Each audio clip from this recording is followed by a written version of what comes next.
Olá, meu amigo, minha amiga, seja mais uma vez bem-vindos aqui ao nosso canal. Mais um conteúdo muito relevante e importante, trazendo informações aqui para esclarecer, tirar dúvidas e deixar você atualizado com um conhecimento valioso. Pessoal, nós vamos falar de doenças que a Justiça reconhece, também conhecidas dentro do INSS, mas sempre existem alguns percalços no meio do caminho, né? Sempre existem barreiras, parece que para todo segurado aí que tem o direito, que colocou o seu tijolinho, que paga direitinho lá as suas contribuições, de conquistar algum benefício. É para isso que nós estamos aqui, tá? Independente de carência, concessão de um auxílio doença ou de aposentadoria por invalidez ao segurado, após filiar-se ao regime geral de previdência social, ele for acometido, por exemplo, de uma doença ou de um acidente, que não é por vontade própria, ele tem direito sim a receber benefício. Agora, com relação a doenças, tá? Nós já falamos em alguns outros vídeos, existem doenças que você, por exemplo, não precisa ter uma carência para você ter direito à doença. O que pode mudar sim é a forma de pagamento, tá? Como o INSS enxerga esses segurados que são acometidos por essa doença. E na Justiça, como funciona tudo isso? A Justiça reconhece essas doenças, mas isso tem algum efeito positivo, por exemplo, para um juiz, né, que está julgando aí, no caso, uma ação que você entrou dentro da Justiça porque o INSS não reconheceu aquele seu direito? É muito difícil, tá? Como nós falamos aqui, parece que colocam barreiras em certas situações que é direito, né? Querendo ou não, parece que querem ganhar tempo em cima desse segurado. O importante é você saber que para comprovar qualquer lesão de um acidente ou uma doença, você vai precisar de documentos que comprovem, tá? Além do seu depoimento, da sua presença, esses documentos eles devem atestar sem a menor chance de dúvidas que você realmente está incapacitado para o trabalho, porque senão nem no INSS, nem mesmo na Justiça você pode conseguir aí esse benefício. Então, dê sempre importância, como nós sempre falamos, que é uma dica principal que nós sempre damos aqui no canal com relação a documentos. E esse vídeo ele tem informações importantíssimas para você, que eu vou falar com relação a essas doenças dentro do INSS e dentro da própria Justiça. Então não perca, é muito importante. Quais cirurgias que dão direito aí, no caso, por exemplo, a um auxílio doença, né? Olha lá, nós vamos começando a falar de cirurgia, tá? Qualquer cirurgia vale para receber um benefício. Sempre reforçamos que o auxílio doença cobre incapacidade para trabalhar, não a doença em si. Por exemplo, você pode ter feito, olha lá, quem acha que fez uma cirurgia e tem direito a um benefício. Você pode fazer uma microcirurgia no dedo, ou então uma cirurgia plástica, que não te impedem de trabalhar. Então, não seria o caso da solicitação. Olha como o INSS vê, tá, o segurado. Quando você entra dentro de uma sala, não basta ter a doença, tá? É necessário que a incapacidade esteja, por exemplo, impedindo de você continuar fazendo aí, desempenhando as suas funções, tá? Existem doenças, né, que são consideradas doenças que podem até aposentar ou mesmo dar um auxílio doença, mas essas doenças, elas têm que estar num estágio e que está impedindo, né, esse segurado que é portador de uma delas, de continuar as suas funções, de continuar seguindo a sua vida normalmente. Está impedindo profissionalmente, socialmente e uma vida dentro da comunidade, uma vida familiar. Quais são essas doenças, né? Tuberculose ativa, hepatopatia grave, hanseníase, nefropatias graves, alienação mental, esclerose múltipla, a cegueira, o lúpus e a epilepsia, né, que foram aderidos, né, a essa lista. Essa lista é muito comum, conhecida no INSS, tá, pessoal? Mas nesse caso, por exemplo, tirando a cegueira e outras doenças aí que podem ser muito graves, eu não sou médico para falar, mas nenhuma dessas doenças, vamos colocar assim, né, um comentário para ficar mais fácil entender. Nenhuma dessas doenças, se tiverem incapacitando, por exemplo, o segurado, ele tem direito a um auxílio. É claro que uma pessoa com cegueira total não precisa nem falar, né? Não tem condições. Apesar que nós vemos, né, diversas pessoas com deficiência visual trabalhando, né? Existe essa possibilidade. Como eu falei, eu não sou médico para dizer aqui o que é ou o que não é. Eu estou dizendo como o INSS enxerga, tá? Quando você entra para fazer uma avaliação, por exemplo, numa perícia, como o perito enxerga você.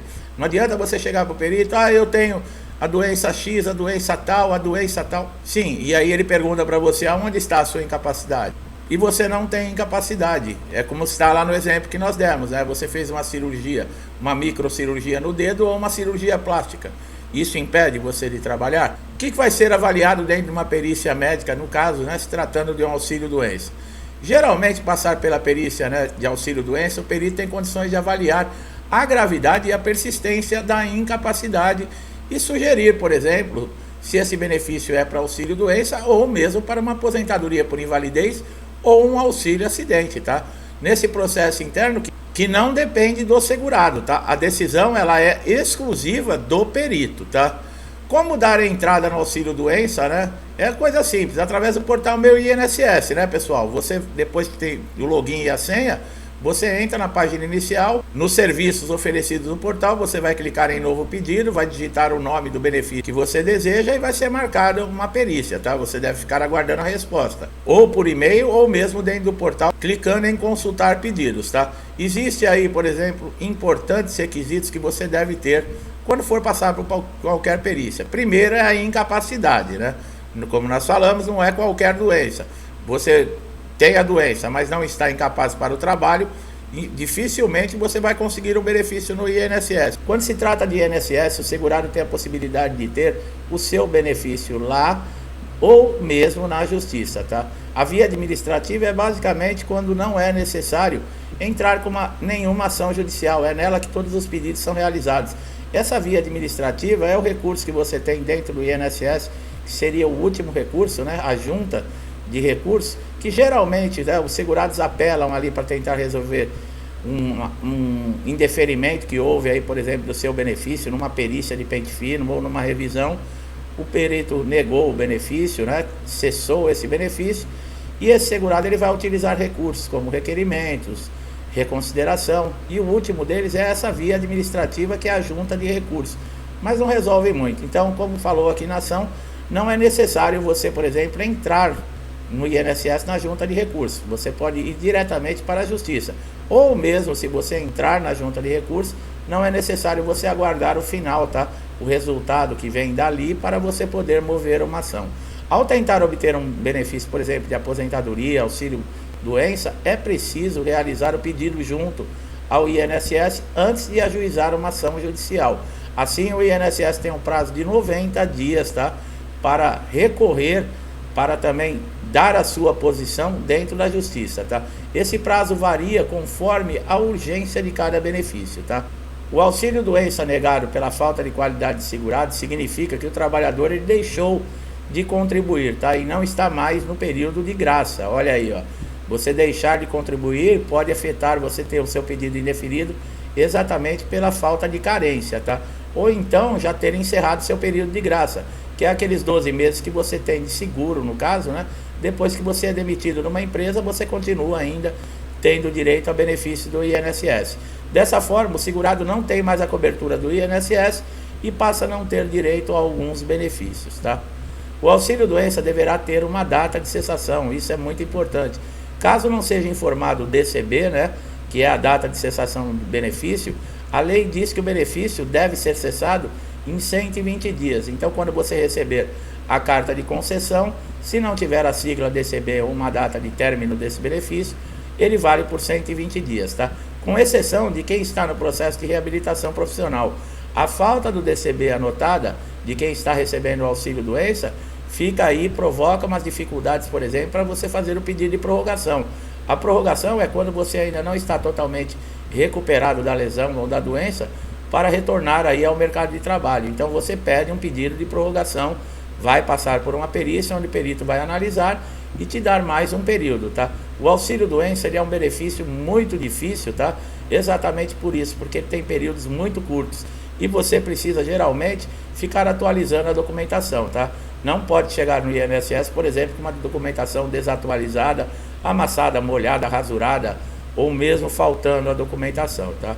O prejuízo ocasionado ao segurado ou dependente em decorrência do atraso na concessão do benefício ou cancelamento, seja por má interpretação do INSS, seja por um equívoco, né, da parte deles, privando os direitos de proventos, né, é passível de indenização por danos morais, tá?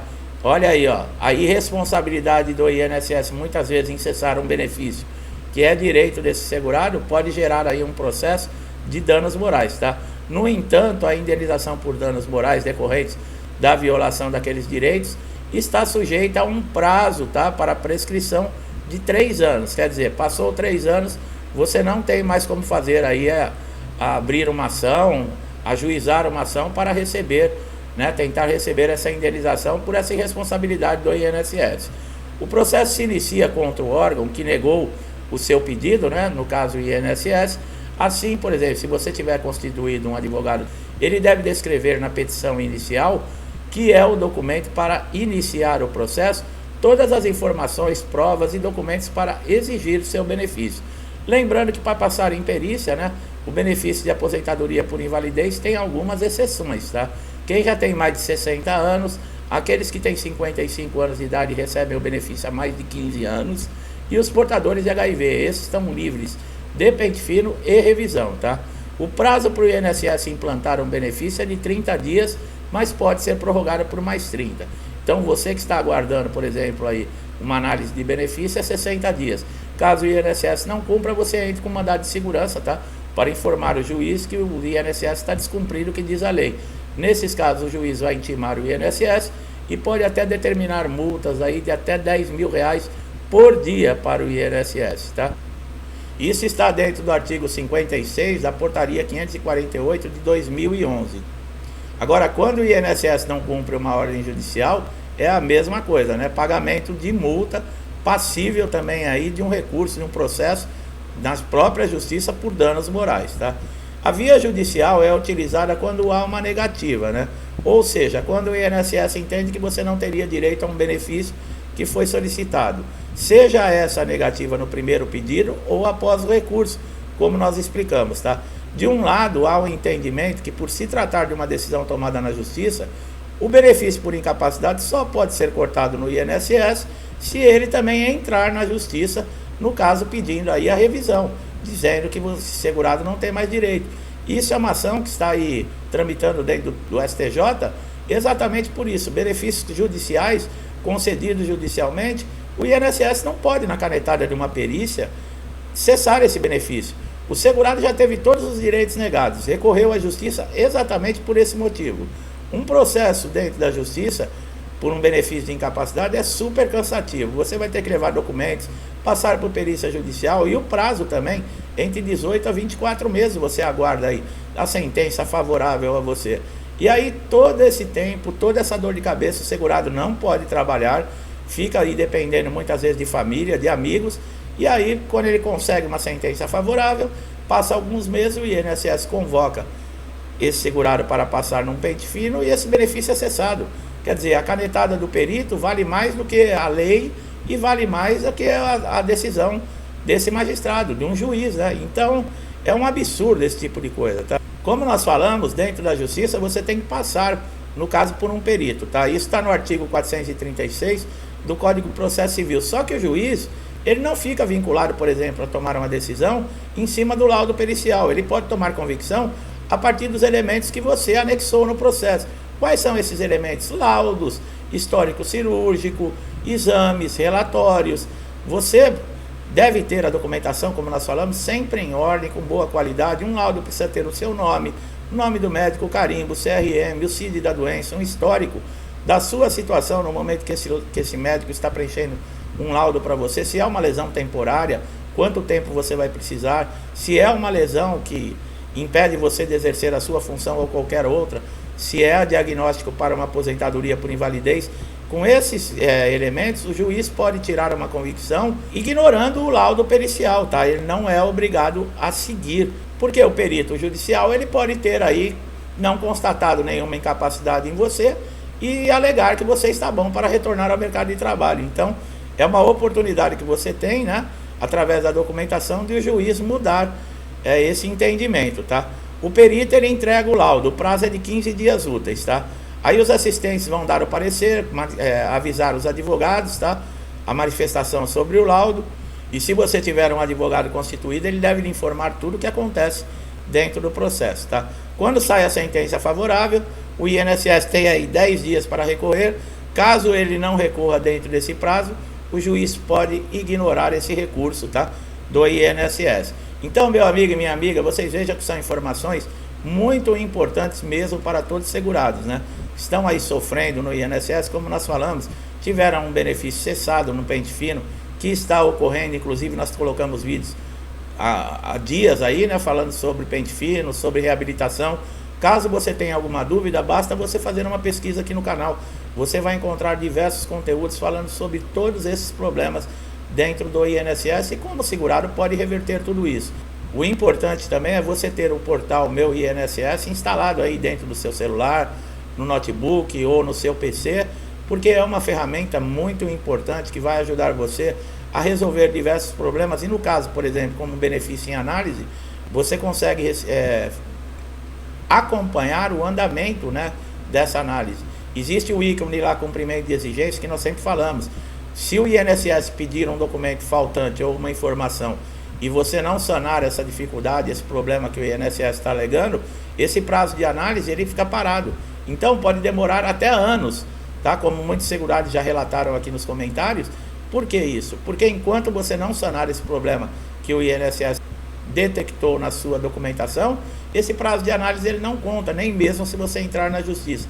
Então instale uma vez por semana, verifique lá se o seu benefício está ativo, verifique o andamento, tá? Por exemplo, da análise do seu benefício. O seu cadastro deve estar sempre atualizado, tá? Principalmente agora com o pente fino. As convocações, elas podem ser feitas, por exemplo, por e-mail, por carta, tá? Ou mesmo dentro do portal Meu INSS. Então você tem como acompanhar tudo o que está acontecendo com relação ao seu benefício, com relação às suas atualizações, ao seu cadastro. É muito importante. Então é isso, meu amigo e minha amiga. Eu espero que vocês tenham gostado do conteúdo, tenham tirado dúvidas, ficaram esclarecidos com essas informações atualizadas que vão ajudar você. Pode ser que você não esteja passando por esse problema hoje, mas com certeza, né? Amanhã ou depois todos nós estamos sujeitos aí a acontecer algo na nossa vida inesperado e nós precisarmos aí recorrer ao INSS, porque é um seguro que você paga, tá? Ninguém tá te dando nada de graça, não. Gostou do nosso trabalho? Não deixe de dar um like aqui no vídeo, se inscrever no canal, ativar o sininho de notificação para sempre receber novos conteúdos. Conteúdos com informações importantes que podem ajudar você a resolver aquele problema de dias, de semanas ou até de meses no INSS que você está tendo dificuldade. É para isso que nós estamos aqui. Não deixe de se inscrever, dar o seu like e ativar o sininho de notificação para você estar sempre antenado com os conteúdos que nós colocamos diariamente aqui. Você vai recebê-los em primeira mão. Meu amigo e minha amiga que estão sempre aqui comigo, meu muito obrigado, muitos desde o início do canal, incentivando, compartilhando, ajudando aqui, interagindo com o canal. Que Deus abençoe sua casa, sua vida, sua família. Que essa nova semana seja uma semana de alegria, de harmonia, de prosperidade, de paz e muitas alegrias para todos nós. Tudo que eu desejo para mim, eu desejo em dobro a todos vocês. Eu deixo um forte abraço e até os próximos vídeos.